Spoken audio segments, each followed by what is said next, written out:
Clear આવે મારા mobile કેવું આવે તો હેલો ગાઈસ, ગુડ મોર્નિંગ. કેમ છો તમે બધા? મજામાં છો?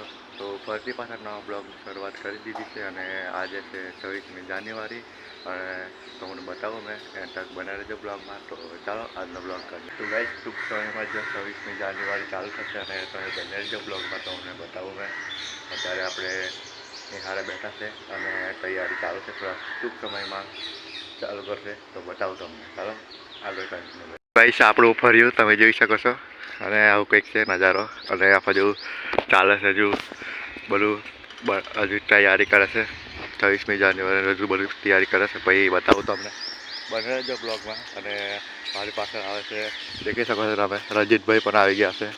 ભાઈ કાઢો રંજીતભાઈ. તો આજે કંઈક કહેવા માગશો 26મી જાન્યુઆરી વિશે? બતાવી જો ગાઈસ સ્ટેટસ ચડાવી દીધું છે આ ભાઈ. તો ગાઈસ તમે જોઈ શકો છો આપણે બે ભાઈ પણ આવી ગયા છે. તમે જોઈ શકો છો શિવાભાઈ પણ આવી ગયા છે. તો તમે હાઈ કરી દો ચાલે ગોટો. કંઈ કહેવા માગો છો? રજીતભાઈ અને રોશનભાઈ ચાલે છે. તો બને જો બ્લોગમાં બતાવું તમને બીજા જોડે પણ. તો ગાઈસ ટૂંક સમયમાં તમે બતાવું મારું ડોચું જ દેખાય.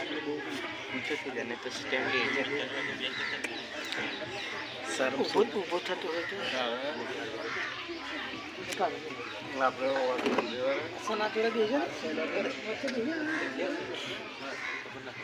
यहाँ हर कदम कदम पे धरती बदले रंग, यहाँ की बोले में रंगोली साथ रंग, यहाँ हर कदम कदम पे धरती बदले रंग, यहाँ की बोले में रंगोली साथ रंग.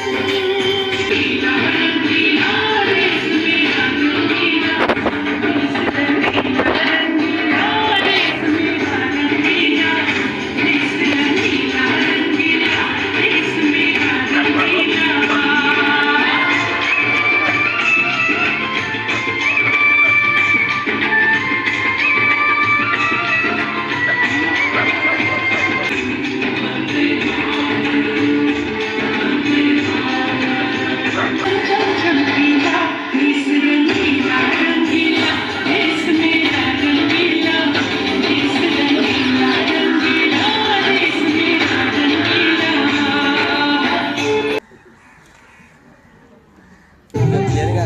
ક્લિયર આવે મારા મોબાઈલ કેવું આવે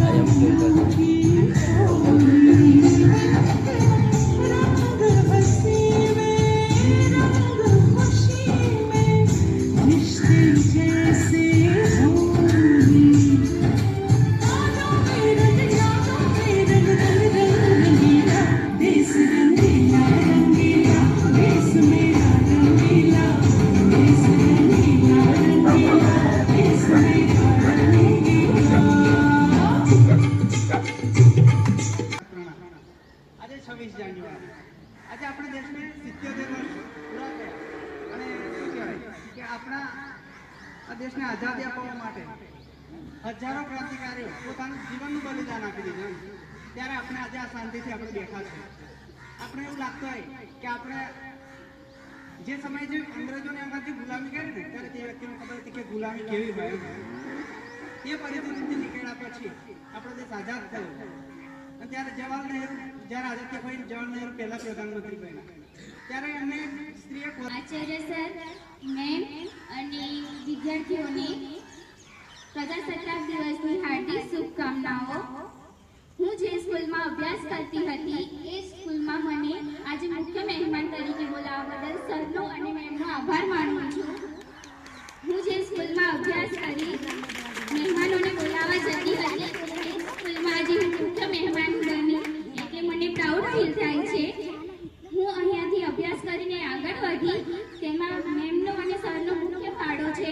હું જ્યારે ધોરણ 1માં ભણતી હતી ત્યારથી જ મને સારું ભણતર મળ્યું. ત્યારથી જ મને બધી સારી એક્ટિવિટીમાં ભાગ લેતા શીખવાડ્યું, સ્ટેજ પર બોલતા શીખવાડ્યું. તેથી મેં આજે અહીં ઊભી છું. તેવી જ રીતે સ્કૂલમાં બધી નવી પ્રવૃત્તિઓ લાવે છે સર. એસટીના વિદ્યાર્થીઓ માટે સરકાર સ્કોલરશિપ જેવી સુવિધાઓ પૂરી પાડે છે તે બદલ તેમનો આભાર માનું છું. મારા ફેમિલીનો પણ મને ફૂલ સપોર્ટ રહ્યો છે મારા કરિયરમાં. બીજો પ્રોગ્રામ છે કે નહીં?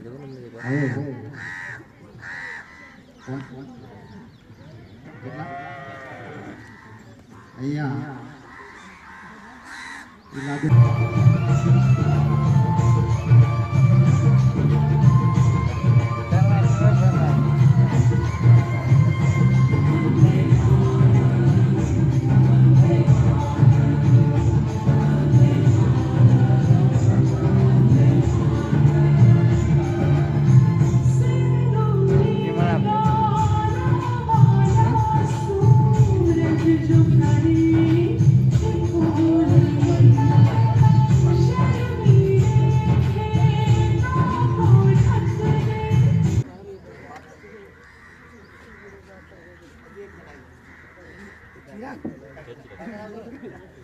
અહીંથી દેખાય છે રા?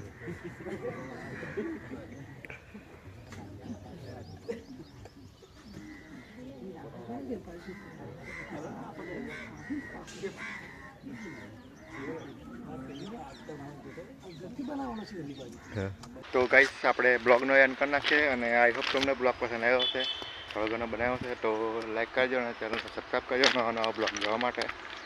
આવતા સમયમાં નવા નવા બ્લોગ આવશે તો મળશું આપણે નવા